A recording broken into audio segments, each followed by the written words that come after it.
Hey, what's up everybody? Hammer Heart Metal Reviews here once again, and today we're doing a brand new album review for you. We are going to be talking about Saturnus and their new album, The Storm Within, which just came out this past Friday, June 16th, 2023.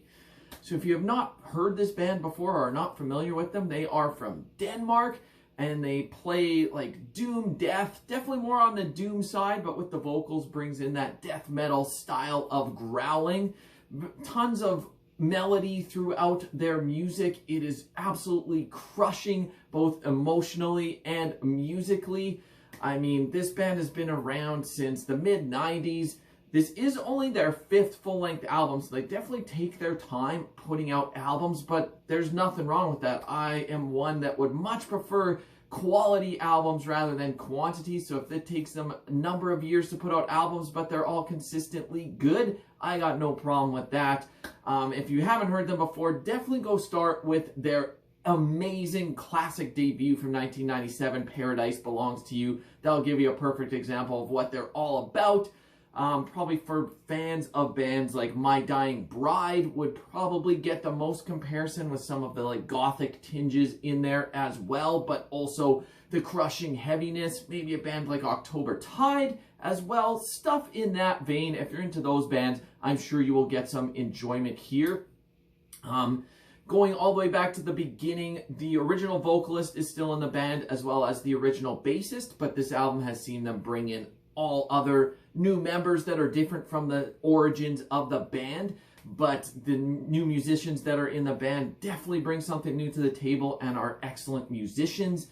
As they have done throughout the course of their career, they intersperse these like spoken word parts into their songs, as well as some really nice subtle like piano moments as well, but then at the same time brings in like the most crushing death vocals, which are used for the most part. The spoken word parts are just here and there. Might not be for everyone. It's almost like he's reading poetry, but I think it really adds some uniqueness to the band. And when it comes to the death growls, he's got such like unique way of enunciating the words. It just really stands out. It puts a smile on my face. It's so heavy, but amazing at the same time. Like I said, this is really emotional music. Like, this is gonna pull on your heartstrings. It's gonna make you feel really sad, but it's really awesome at the same time. It's so melancholic yet melodic. It's full of grief, but it's so heavy.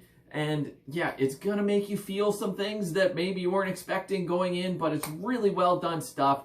Full of really great doom riffs throughout, with these really awesome twin harmonies with the guitar work that really just make you want to weep. It's, like I said, it is so sad, but at the same time, it makes me feel like I want to keep listening to it. So maybe it depends on your mood, but this is a really good album. I'm going to go through track by track, kind of give you my run through. I'll give you my thoughts on it as a whole, and I'll score it out of 10 at the end.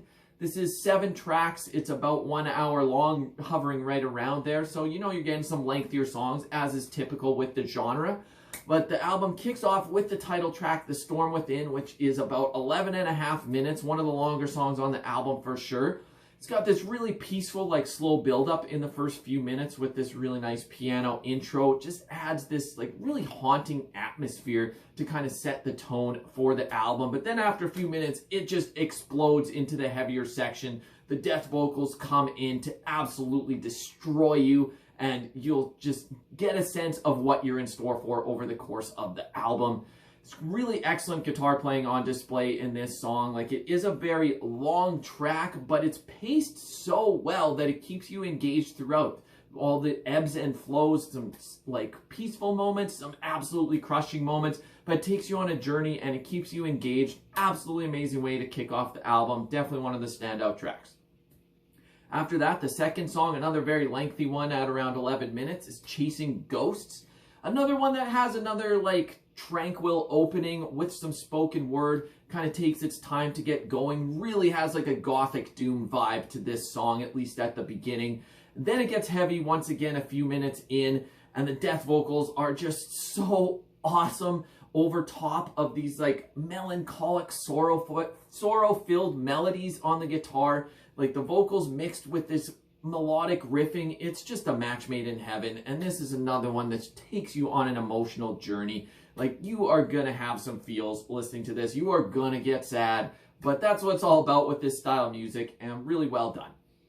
After that, those first two very hefty, emotionally weighted songs. The third song, The Calling, is a little more up-tempo than those first two. I'm not saying it's like ripping speed. This isn't speed metal all of a sudden. It's still full of doomy riffs, but it's just a little bit more up-tempo, up-pace than the first two tracks. But I really like the change of pace here. After those first two like slow building, grower songs, then this one's more to the point and is full of really catchy riffs that are just going to stick in your head. Like, this is melodic, yet crushingly heavy with the vocals. Definitely one of the standout tracks on this album. It is so good.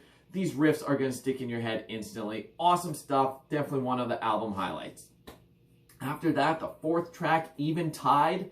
This one is an extremely sorrowful tune. It's kind of a brief reprieve from all of the heaviness. This one is pretty mellow overall. There's not any death vocals here. There's some piano and strings with some spoken word. It just like pours on the sadness. This does feature guest vocals from the guy from November's Doom. It comes in to do some clean singing in the middle, which is really well done. Overall, like this song, I feel it does help the flow of the album to kind of tell the story. It's going some different places.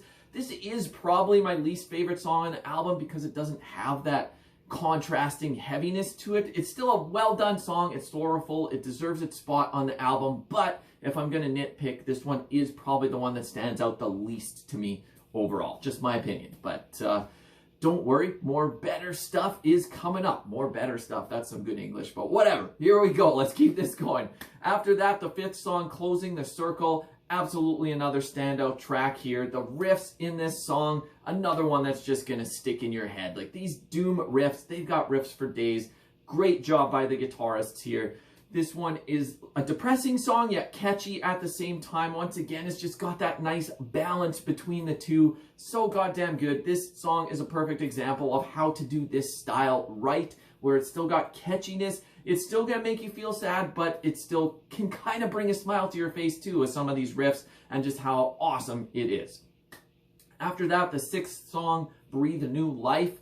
Another nice change of pace here. Maybe not as dark and haunting as some of the songs that preceded it.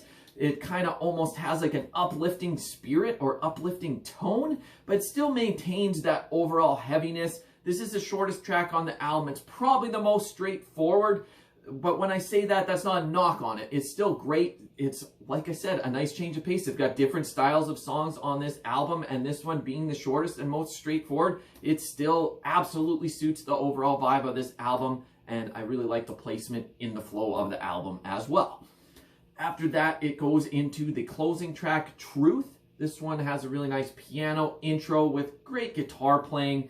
The melody here is awesome, and it's got spoken word. It does kick into gear a few minutes in. Once again, that's kind of a template they follow a few times. The piano keeps going underneath the heavy riffs and vocals with its nice little melody, and it crescendos beautifully here, and it's a fitting end to a very somber album. Really well done. Great flow of the album overall. Like, these songs tell a story overall. They didn't just put a song here, put another song here. Like, they thought this out and made the flow of the album work perfectly. Really well done stuff here. So, thoughts on this overall? There's so much emotion on this album. It's a very solid release. Honestly, I think it's on par with their best material, like going back to their classics.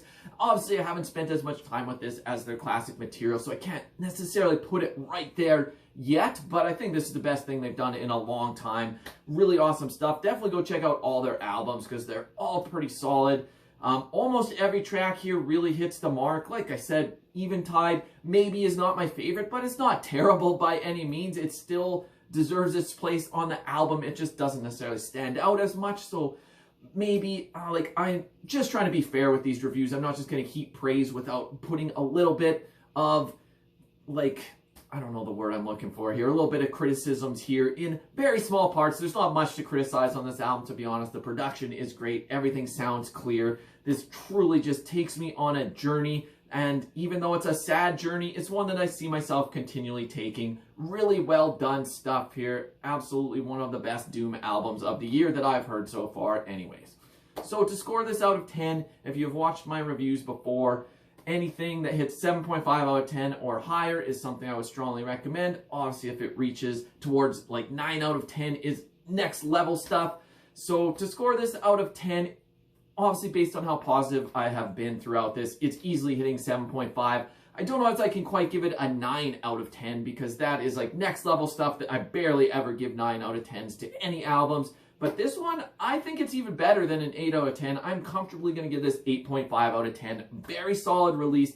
Definitely recommend you go check it out if anything I just said sounds interesting.